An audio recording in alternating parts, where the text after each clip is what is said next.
자, 오늘은 교과서 27페이지부터 시작을 하도록 하겠습니다. 자, 오늘은 교과서 27페이지부터 일단 시작을 하고, 자, 먼저 27페이지의 이제 내용은 이제 먼저 독립협회에 관한 내용인데, 자, 이제 독립협회가 조직되었다. 자, 이러한 독립협회가 조직이 되고, 이제 소제목으로 보면은 이제 뭐 독립협회가 뭐 조직되는 과정, 그 다음에 여기 보면은 이제 그 다음 페이지 보면은 여기 독립협회 활동 내용 이렇게 나와 있는데, 자, 먼저 27페이지 지금 27페이지죠.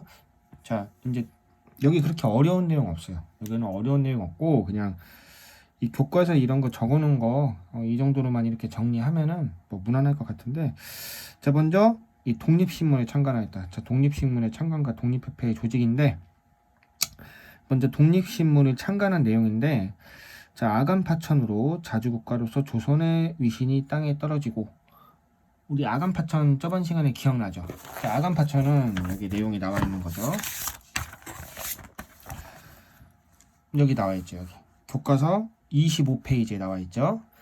자, 곧 이제 을미사변으로 인해서 명성황후가 일본에 의해서 시해당한 을미사변이라는 사건이 있었죠.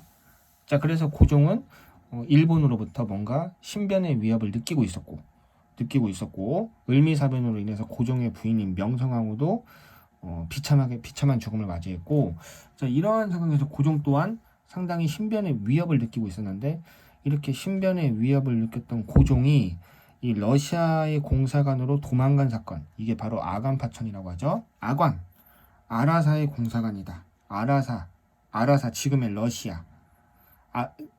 지금의 러시아를 그 당시 용어로 아라사라고 불렀어요. 아라사의 공사관으로 도망갔다. 아간파천. 자, 그러면은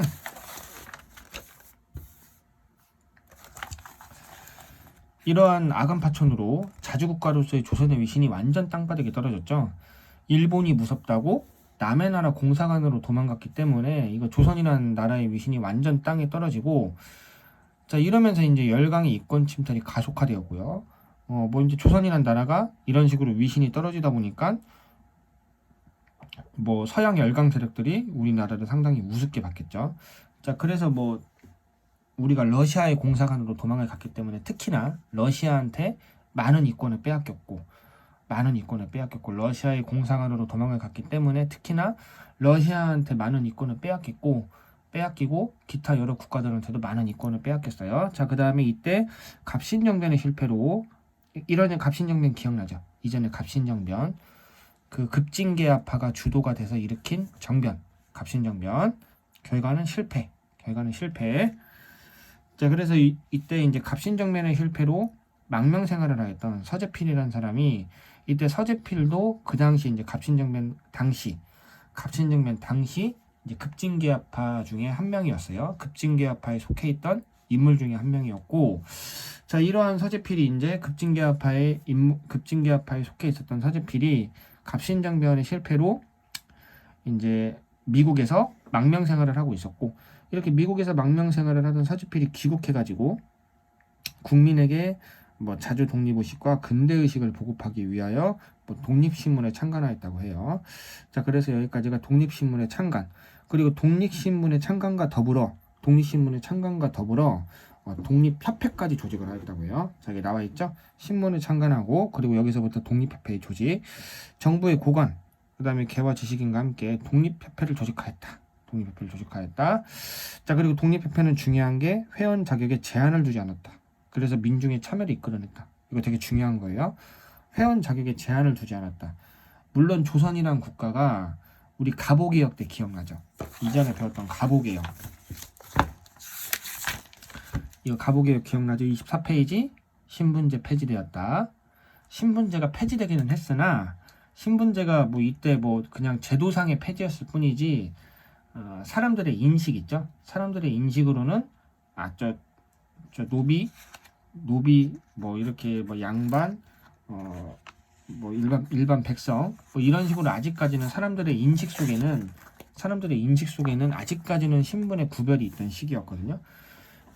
우리가 광복이 되고 일본으로부터 광복이 되고 뭐 6.25 전쟁이 일어나고, 그때까지도 그때까지도 사람들의 이러한 머릿속의 인식으로는 저는 쌍놈, 양반, 아니 저는 쌍놈, 노비, 뭐 우리 같은 양반이 저런 놈들과 어떻게 한 상에 앉겠어? 그런 인식이 6.25 전쟁 때까지도 남아 있었다고요. 6.25 전쟁 때까지 남아 있었고, 이제 어느 정도 산업화가 진행이 되고, 이제 한 80년대 그때쯤부터 이제 좀 인식이 사라진 거지. 이 갑신정변, 아니 갑오개혁 때 신분제가 폐지는 되었으나, 갑오개혁 때 신분제가 제도상으로 폐지는 되었으나, 사람들의 인식 있죠. 사람들의 인식 속에는 지금도 남아 있었고, 이 당시가 지금, 이제 이때도 사람들의 인식 속에는 신분제 이런 게 아직 머릿속에 인식에 남아 있었는데, 이 독립협회는 어쨌든 파격적으로 회원 자격에 제한을 두지 않고 신분에 관계없이 이제 누구든지 참여할 수 있게 민중의 참여를 이끌어냈다고 합니다. 자, 그다음 활동 독립문과 독립관을 건립해서 우리가 자주국임을 내세우고자 했다. 독립문, 독립관. 이 독립이 들어갔다. 뭔가 이제 이 내용 자체가 뭐 문을 세우고 무슨 관을 세웠는데 독립자가 들어갔다는 거는 자주국임을 내세우고자 하였다. 뭐 그렇게 어려운 거 아니죠. 자, 그 다음에 민중 계몽을 목적으로 많은 토론회와 연설회를 개최했는데, 자, 민중 계몽을 목적으로 많은 토론회와 연설회를 개최한 것과 더불어 이제 어떠한 그 대중 집회까지 개최하는데, 그 내용이 이제 다음 페이지에 나와 있거든요. 자, 이게 그렇게 어려운 내용 없어요. 독립신문을 창간하고, 뭐 이제 국민들의 자주 독립의식과 근대의식을 보급하기 위해, 그리고 이제 독립협회를 조직하였고, 여기서 중요한 거는 회원 자격에 어떠한 제한도 두지 않았다. 그 다음에 독립협회가 뭐 독립문과 독립관을 만들고, 그 다음에 토론회, 연설회 이런 거 개최하였다. 자, 여기까지 그렇게 어려운 내용 없어요. 그 다음 18페이지 내용 보실까요? 자, 그 다음 28페이지 독립협회 활동인데, 여기도 그렇게 어려운 내용은 없거든요. 자, 독립협회가 활동을 했는데 어떠한 활동을 했느냐? 자, 먼저 봅시다. 독립협회는 러시아의 내정 간섭, 특히나 러시아가 아간 파천 이후에 고종이 러시아 공상안으로 도망한 아간 파천 이후에 러시아의 내정 간섭이 좀 많이 심해졌거든요. 자, 이러한 러시아의 내정 간섭과 그리고 열강의 이권 침탈을 막기 위해 종로 일대에서 만민공동회를 열어 자주 국권운동을 전개하였다. 만민공동회 이거 밑줄 그어주고요. 대중집회였다. 대중집회.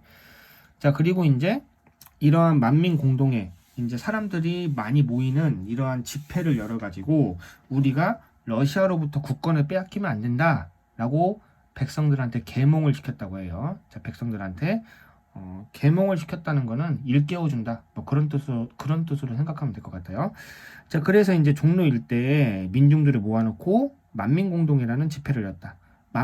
모든 민들이 모인다. 그래서 모든 민들의 모이는 민중 집회인 만민공동회를 개최하였고, 여기서 우리가 자주 국권운동을 전개했다. 러시아로부터 이권을 빼앗기면 안 된다. 그리고 기타 다른 열강 국가들한테도 이권을 뺏기면 안 된다. 특히 이제 러시아한테 이권을 빼앗기는 것에 대해서 아주 강력하게 반발을 했고요. 자, 그다음 근대적 자유민권운동을 벌였으며 국민의 뜻이 국정에 반영될 수 있도록 국민 참정권 운동도 전개하였다. 자, 그리고 이제 이에 따라 민중의 정치의식이 크게 높아져 독립협회가 개최하는 만민공동회에서는 각계각층의 시민이 자발적으로 참여했다.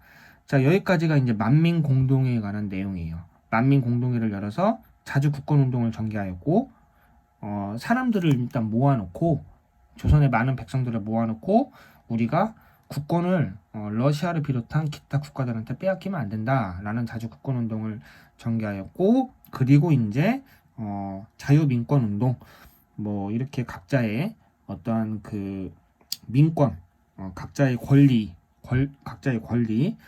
이런 것도 우리가 소중히 생각해야 된다. 그 다음에 이제 뭐 이런 국민 참정권 운동도 전개하였고, 자, 그래서 여기서 핵심 키워드는 만민공동회를 개최하고, 이러한 만민공동회에서 자주 국권운동과 자유민권운동을 전개하였다. 이게 핵심이니까 이거를 잘 밑줄 그어놓고 잘 보시면 될 것 같고요.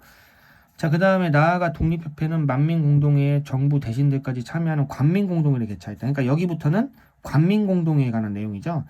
이전까지는 그냥 일반 백성들을 모아놓은 만민공동회라는 거를 열었고, 이 만민공동회가 어느 정도 이제 대규모의 집회가 되고, 이 만민공동회가 이제 많은 백성들의 호응을 얻어가지고 대규모의 집회가 되고, 자, 이러한 만민공동회가 대규모의 집회가 되니까 이제 고종이 신하들한테 말을 해가지고,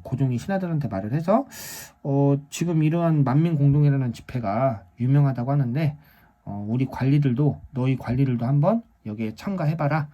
자, 그래가지고 이제 이러한 독립협회 만민공동회에 정부 대신들까지 참여하게 되는 이제 관민공동회가 개최되었다고 해요. 여기 밑줄 그어주시고요. 이제 관리들, 정부의 대신들, 관리들과 그리고 백성들이 같이 열었던 집회, 관민공동회. 그리고 여기서 국정개혁의 내용을 담은 헌의육조를 거리하였다. 헌의육조 밑줄 그어주고요. 헌의육조를 거리하고 이를 고종에게 건의하는 한편 근대적 의회 설립을 추진하였다. 여기 헌의육조 여기 관민공동회 관리들과 백성들의 공동 집회를 열고 여기에서 이제 많은 토론과 논의 끝에 국정개혁의 내용을 담은 헌의육조, 여기 왼쪽에 나와 있죠. 헌의육조를 개최하고 이 헌의육조의 내용에 근대적 의회 설립의 내용도 있었다.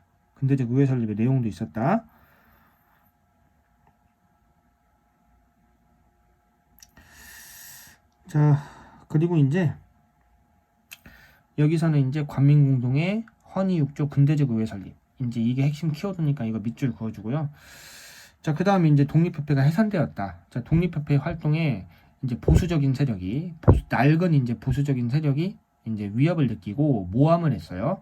독립협회가 황제를 폐위하고 공화정을 실시하려고 한다. 이렇게 모함을 하였고, 공화정이라는 거는 왕이 없는 이제 대통령이 이제 국가를 운영하는 체제죠. 국민들의 선거에 의해서 뽑힌 대통령이 국가의 국정을 운영하는 체제. 자, 그래서 이제 고종은 이제 이 말을 고지고대로 받아들여가지고, 왜냐하면 공화정이 실시되면은 왕은 없잖아요. 공화정에서 왕은 없으니까. 자, 고종이 이제 자기 위치가 이제 위협받는다고 이제 생각을 하고, 자, 고종은 이제 독립협회 해산을 명령하고 주요 간부를 체포하였고, 독립협회가 이에 반발하니까 보부상들로 조직된 황국협회와 군대를 동원하여 독립협회를 해산하였다. 자, 황국협회도 밑줄을 좀 그어주세요. 자, 그래서 여기서 핵심 키워드는 만민공동회를 열어서 자주국권운동과 자유민권운동을 전개하였다. 이 정도 말면 되고, 이 만민공동회가 상당히 대규모의 집회로 발전을 하니까 여기에 관리들까지 참여하는 관민공동회가 개최되었고, 이제 관민공동회에서 헌의육조를 결의하고 이를 이제 고종한테 건의하고, 이 헌의육조의 내용에는 근대적 의회 설립까지 담겨져 있었다. 자, 그리고 이제 독립협회가 해산이 되는 건데, 자, 이제 독립협회가 이제 어쨌든 보수 세력의 모함으로 해산이 되었고, 그리고 이제 독립협회가 해산되는데 조직되었던 단체, 황국협회. 이것도 여러분들이 밑줄 긋고 잘 한번 보고 볼 수 있도록 하고요. 자, 이거는 이제 자료톡톡은 여러분들이 한번 읽어보면 되는데, 여기 보면은 독립협회 한계점은 무엇일까? 탐구활동 나와 있죠? 자, 근데 독립협회 활동의 한계점, 정답은 여기에요. 정답은 이거. 외세 배척 대상이 주로 러시아에 한정되어 있었다. 러시아만 나쁜 국가고, 일본에 대해서는 상당히 이제 친화적인 모습을 좀 보였는데, 이게 바로 이제 독립협회의 한계점이죠. 우리가 갑신정변 때, 이 독립협회의 주축이었던 서재필이 갑신정변을 일으켰던 급진기아파의 인물이라고 있죠. 그때 갑신정변 때는 일본의 도움을 받아가지고 정변을 일으킨 거 사실이고요. 자, 근데 이때 이제 어쨌든 급진기아파의 인물이자 갑신정변을 같이 일으켰던 서재필이라는 사람, 이 사람도 역시나 일본에 대해서는 상당히 친화적인 입장을 보였대요. 우리 국민의 정서적인 감정으로는 일본이 그렇게 별로 좋지 않다고 생각을 했는데, 자, 그래서 이들의 외세 배척 대상은 일본이 아니라 주로 러시아였다. 우리의 왕비까지 죽인 우리의 명성하고 왕비까지 죽인 일본이 아니라 외세의 배척 대상은 주로 러시아에 한정돼 있었고, 그리고 근대 문물과 제도 수염의 역점을 둔 나머지 열강의 침략 의도를 제대로 파악하지 못했다. 그러니까 이제 러시아만 나쁜 국가라고 했지, 뭐 다른 국가들에 대해서는 뭐 일본이나 뭐 미국이나 뭐 기타 국가들에 대해서는 뭐 그래도 나름대로 이렇게 좋게 생각하는 모습을 보이면서 다른 열강의 침략 의도에 대해서는 좀 파악하지 못한 게 아니냐, 이게 한계점인데, 이거는 뭐 별로 그렇게 중요한 건 아니고 한번 그냥 읽어보기만 하면 될 것 같아요. 자, 그 다음 29페이지. 이제 대한제국의 성립. 자, 이제 이거는 이제 독립협회가 한참 만민공동회를 개최하고 이제 그때 있었던 일인데, 자, 이제 29페이지. 자, 대한제국의 수립. 대한제국을 수립하게 된 배경, 여기 나와 있죠? 자주성의 회복을 주장하는 여론이 높아지자. 왜 자주성의 회복을 주장했느냐? 아간파천, 이때가 아직 이제 아간파천의 시기인데, 아간파천 때 러시아의 공사관으로 도망을 갔다고 했잖아요. 러시아 공사관으로 도망간 거 참 창피하다. 자, 빨리 경복궁으로 다시 돌아와서 자주적인 모습을 보여라. 그래서 자주성의 회복을 주장하는 여론이 높아졌고, 아간파천 이후에 자주성의 회복을 주장하는 여론이 높아졌고, 그래서 이제 러시아 공사관으로 도망가 있던 고종이 1년 만에 경운궁으로 돌아왔다. 자, 그래서 이제 대한제국이 성립될 수 있는 하나의 배경이 되었던 것이다. 만약에 고종이 러시아 공사관에 계속 짱박혀 있었다고 한다면 대한제국은 성립이 안 됐겠죠. 자, 그 다음 이제 수립. 이후 고종은 이제 연호를 광무로 정하고 황제 즉위식을 거행해서 대한제국의 수립을 선포하였고, 그리고 대한제국의 선포는 나름대로 이제 이러한 국가들로부터 독립을 지키려는 의지의 표명이었다. 뭐 그냥 그렇게 보시면 되고, 자, 그 다음에 대한국 국제를 반포했다. 여기다 대한국 국제라고 적어주고요. 자, 그래서 이제 이거는 참고로 수립이라고 이렇게 써주면 돼요. 수립되었다. 이거는 1번, 2번. 자, 이후 고종은 대한제국이 헌법이라 할 수 있는 대한국 국제를 반포했는데, 이 대한국 국제가 뭐 내용이 여러 개가 있지만 핵심은 황제에게 모든 권한이 집중된 전제국가임을 확실히 하였다. 좀 불안한 모습이긴 하죠. 예. 이 개혁을 해야 되는 생각보다는 이 국제 반포의 내용에서 봤을 때 개혁을 해야 되겠다. 그 내용보다는 황제권 강화에만 신경을 쓰겠다.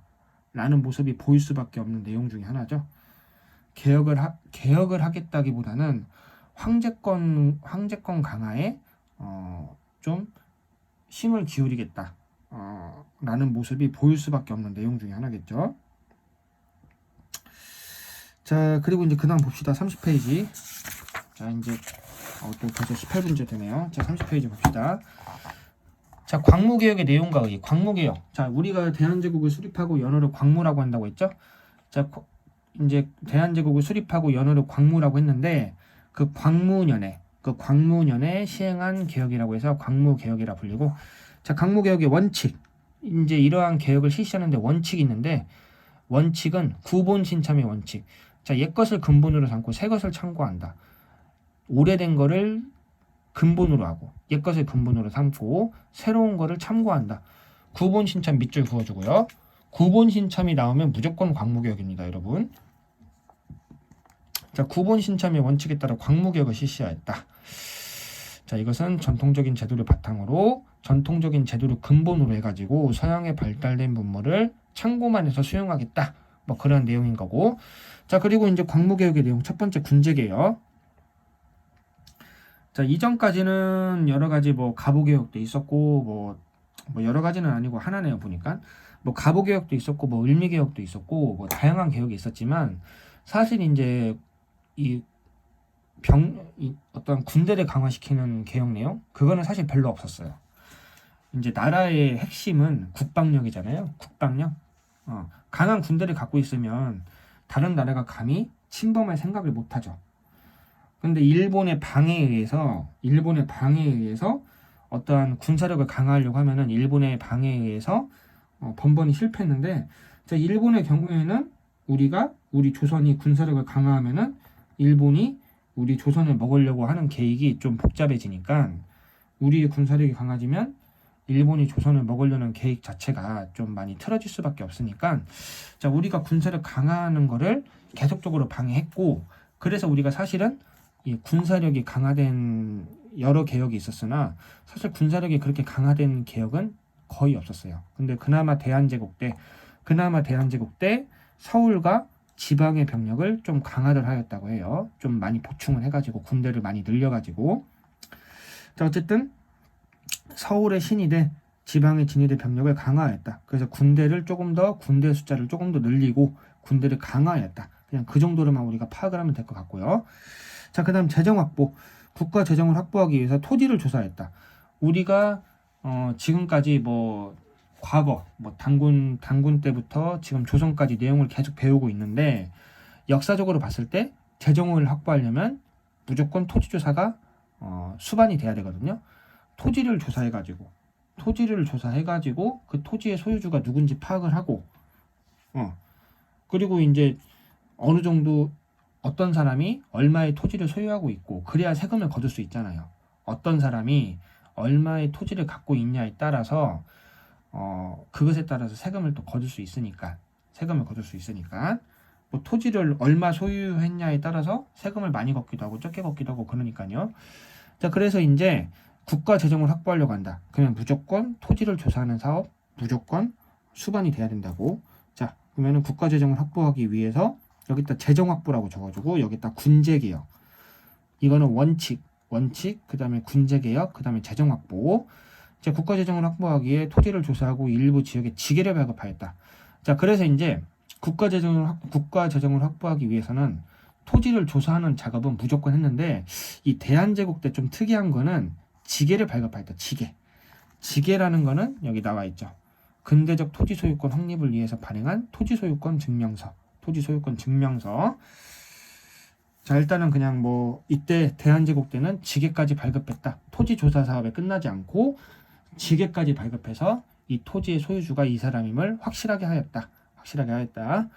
그냥 이 정도로만 알고 있으면 되고요. 자, 그 다음에 상공업을 진흥했다. 자, 이와 함께 서양의 기술과 기계를 도입하여 상공업을 진흥하였다. 그래서 군제 개혁하고 그래서 군사력을 조금 더 강화시켰고 재정 확보를 위해서 토지를 조사하고 그 다음에 지게를 발급하였고 백성들한테 근대적 토지 소유권의 증명서인 지게를 발급하였고 그리고 이제 상공업을 진흥하였고 자, 그리고 이제 이러한 이제 개혁의 내용 이 정도로만 기억하면 되고 자, 광무개혁은 나름대로 성과가 있었다. 하지만 한계. 이것도 한계도 좀 중요하니까 잘 표시해 놓고요. 한계 동그라미 1. 그러나 개혁이 황실 중심으로 진행이 되었고 황제권 강화에만 중점을 둔 나머지 민권을 보장하는 데까지 나아가지 못하였다. 제가 아까 29페이지 말할 때 대한국 국제할 때 말했던 내용이죠. 좀 불안하다고. 또한 대외적으로는 외세의 간섭을 극복하지 못하는 한계를 보이기도 하였다. 또한 대외적으로는 일본이라든가 러시아 이러한 외세의 간섭을 극복하지 못하는 한계까지 보였다고 합니다. 안타까운 부분이죠. 자, 그 다음 이제 여기 잠깐만 한번 봅시다. 자, 내용 정리. 갑신정변의 실패 후 미국에 망명했던 서지필이 귀국하여 자, 독립신문에 창간하였다. 자, 여기 독립신문 여기 나와 있죠. 자, 1번 독립신문. 자, 이거는 독립문과 독립관을 세운 거는 독립협회. 독립자가 들어가니까 뭔가 독립에 관련된 내용이겠죠. 독립협회. 자, 여기 제가 이제 샤프로 지금 표시하고 있죠. 독립협회. 자, 러시아 공사관에서 경원궁으로 환공한 고종은 연호를 광무 여기 나와 있죠. 광무 여기 나와 있죠. 자, 광무. 자, 그 다음에 독립협회는 회원가입에 제한을 두었나요? 두지 않았죠. X. 그 다음에 대한 구본 신참의 원칙 동그라미. 그 다음에 지게까지 발급했다. 토지를 조사하고 동그라미. 자, 그리고 여기 그 다음 페이지가 31페이지 내용인데 일단은 31페이지부터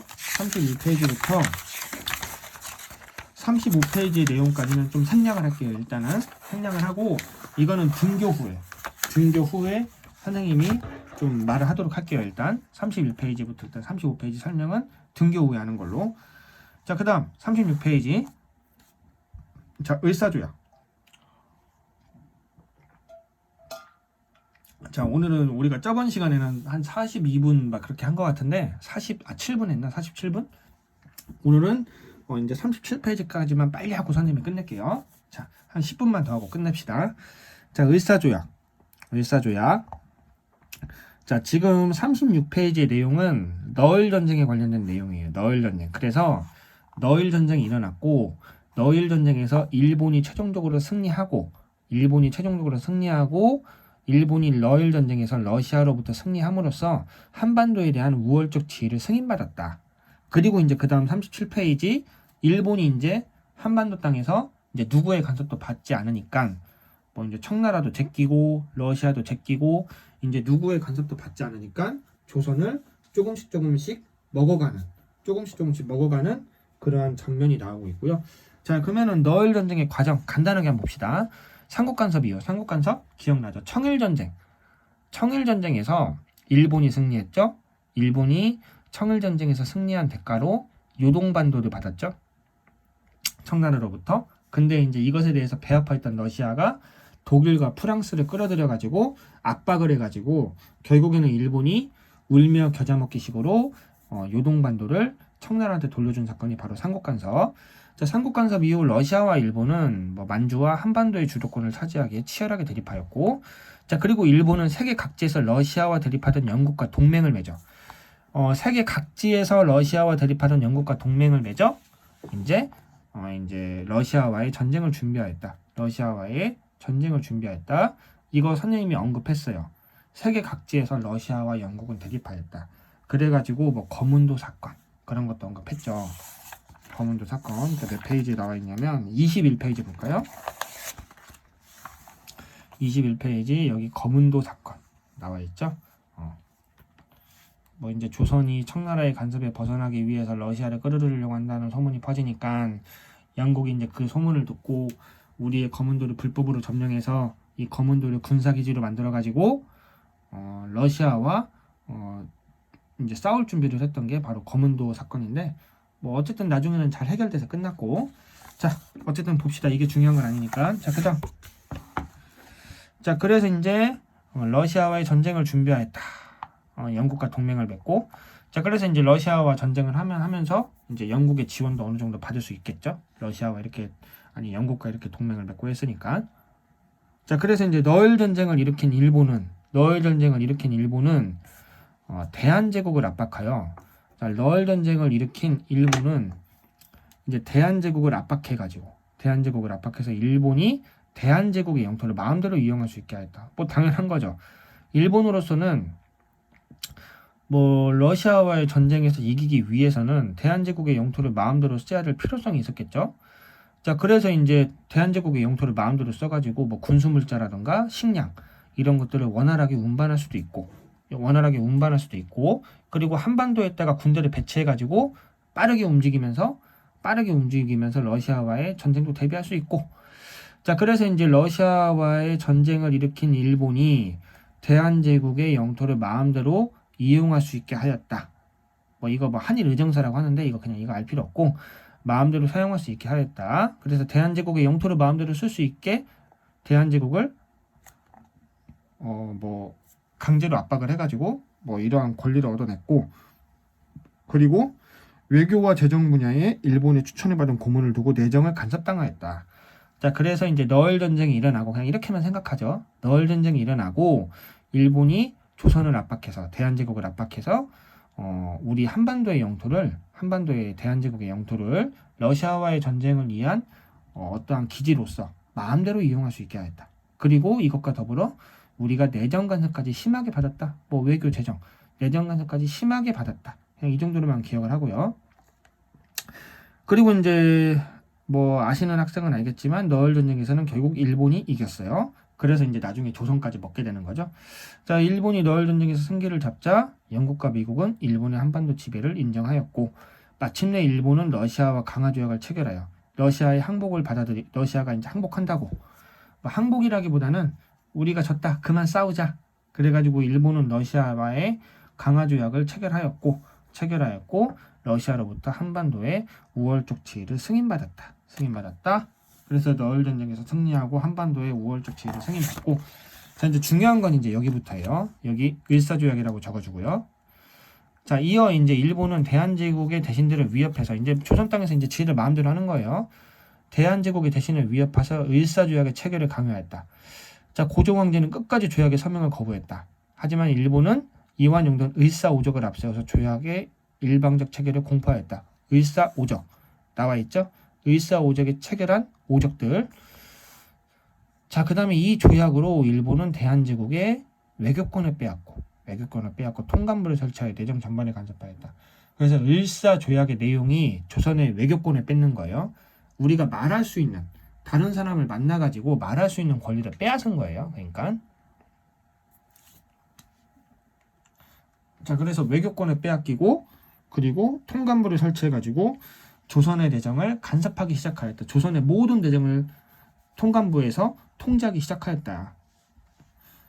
우리가 나중에 일본으로부터 나라를 빼앗기고 식민 지배를 받고 우리 조선 땅에, 우리 이제 한반도 땅에 조선 총독부가 설치되고 이 조선 총독부가 우리 조선을 지배했잖아요. 이 조선 총독부가 바로 이 조선 총독부의 전신이 통감부라고 보면 돼요, 여러분. 그러니까 어쨌든 우리의 외교권을 완전히 빼앗아 버리고 통감부를 설치해서 내정 전반에 감삭당하기 시작하였다. 통감부. 그래서 우리의 모든 내정은 이 통감부의 통제를 받아야 했다고 해요. 자, 그래서 이제 고종은 을사조약의 무효를 선언하고 헤이그의 만국평화의 특사를 파견해서 조약의 부당함을 널리 알리고자 했다. 그래서 을사조약의 핵심 내용, 외교권, 통감부, 그리고 이제 이것에 고종이 불복하면서 이것에 대해서 고종이 무효를 선언하면서 헤이그의 특사를 파견하였다. 헤이그에 그 당시 세계의 모든 나라들이 모여가지고 세계 평화에 대해서 뭐 논의하는 그러한 장이 있었는데 여기에 이제 특사를 파견했는데 뭐 결론적으로는 실패로 끝났다고 해요. 자, 어쨌든 그리고 고종이 이제 이 헤이그 특사 파견이 실패하면서 강제 퇴위를 당하는데 그리고 이제 나라를 빼앗기고 자, 일본은 헤이그 특사 파견의 구실로 고종을 강제 퇴위시켰다. 강제 퇴위 밑줄 그어주고요. 헤이그 특사의 결과 고종의 강제 퇴위입니다. 그 다음 한일 신협약을 체결하였다. 을사조약을 체결한 다음에 한일 신협약, 한국과 일본이 새로운 협약을 체결하였다. 이 을사조약을 다른 말로 한일 협약이라고도 불리는데 자, 을사조약 이후에 새로운 협약을 체결했다고 해서 한일 신협약이라고도 하는데 정미 7조약이라고도 부르고요. 정민년에 체결한 한일 신협약은 정민년에 체결했고 그리고 7개의 조약 내용이라고 해서 정미 7조약이라고도 부르기도 하고요. 자, 그래서 이제 고종이 강제퇴위 당한 이후 한일 신협약을 체결해가지고 일본인 행정각부에 우리 조선의 행정각부에 차관을 임명했어요. 차관이 일본인 차관으로 임명이 됐어요. 물론 이제 뭐 장관이 있고 장관 다음에 차관인데 이 모든 차관을 일본인으로 임명을 했대요. 자, 그래서 실질적으로 장관이 있기는 했으나 그 부서에 가장 짱인 장관이 있기는 했으나 이 장관을 제끼고 일본인 차관이 각 행정의 운영을 뭐 그 행정을 마음대로 이제 운영하면서 뭐 했다고 하고요. 자, 그래서 차관으로 임명되어 내정을 장악하였다. 일본인 차관이 조선의 내정을 마음대로 운영하였다. 자, 그 다음에 이것과 더불어 이제 각 뭐 행정각부의 차관이 임명된 것과 더불어 우리의 군대권을 빼앗겼대요. 군대를 해산했대요. 일본으로서는 가장 눈에 가시가 이거였겠죠. 어쨌든 조선의 군대가 허약하기는 하지만 그래도 어쨌든 있으면 싸워야 되니까 좀 귀찮은 존재긴 하죠. 그래서 눈에 가시고 귀찮았던 이러한 군대를 해산하고 그리고 이제 나중에는 뭐 사법권, 경찰권 빼앗았고 자, 그래서 이제 차관이 임명돼서 내정을 장악하고 한일 신협약으로 그리고 군대를 해산하였고 뭐 그러한 내용. 자, 그리고 이제 여기까지가 이제 한일 신협약에 대한 내용이고 자, 그다음 일본은 친인단체를 뭐 이용하여 강제 병합 여론을 조성하였다. 마침내 일본은 군대와 경찰이 각지에 배치된 삼엄한 분위기 속에 뭐 이완용과 데라우치 사이에 한일 병합조약이 체결되었다. 한일 병합조약, 불법적인 조약이죠. 자, 이로써 대한제국은 국권을 빼앗기고 이제 뭐 이때는 대한제국이 뭐 껍데기만 남은 거였죠. 뭐 군대에 선당하고 내정 장악당하고 사법권 경찰권 다 빼앗기고 이 마지막으로 이제 껍데기만 남은 대한제국을 이제 여론을 조성해가지고 껍데기만 남은 대한제국을 여론을 조성해가지고 뭐 대한제국이 뭐 일본의 보호를 받아야 될 필요성이 있다. 뭐 이러한 여론을 조성해가지고 이완용과 데라우치가 서로 짝짝꿍이 맞아가지고 짝짝꿍을 이루어서 한일 병합 조약이 체결되었고, 자 이로써 이제 우리가 이때부터 일본의 식민지로 1910년부터 일본의 식민지로 전락당하는 굴욕적인 사건이 발생하게 되죠. 자 그리고 일사조약에 대한 민족의 저항, 이게 바로 헤이그 특사 아까 말했죠. 이분들이 헤이그 특사로 파견됐고요. 자 어쨌든 이 내용도 한번 이 자료 톡톡 37페이지 자료 톡톡도 한번 읽어주고요. 자 그리고 이제 다음 페이지부터 내용은 또 우리가 다음 시간에 또 진행을 하도록 할게요. 자 오늘 여기까지 하시고, 자 그리고 여러분들 선생님이 그 과제 내주는 거 있죠. 교과서 그 가로넣기. 이제 여러분들이 이전에 원격 수업을 통해서 내용 한 번씩은 다 들었어요. 그리고 선생님이 지금 간단하게 정리해주고 있는 거죠. 그리고 이제 선생님이 이 교과서 가로넣기를 대규모로 지금 많이 내고 있죠. 그렇게만 해도 여러분들이 시험 문제에서 좋은 성적을 맞는데 지장이 없어요.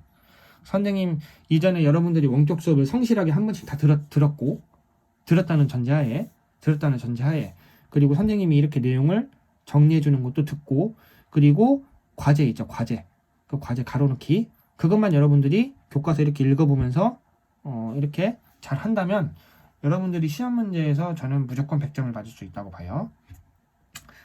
자, 선생님 말 잘 기억하고요. 그러니까 과제 열심히 하라고요. 자, 그러면은 오늘 여기서 마칠게요.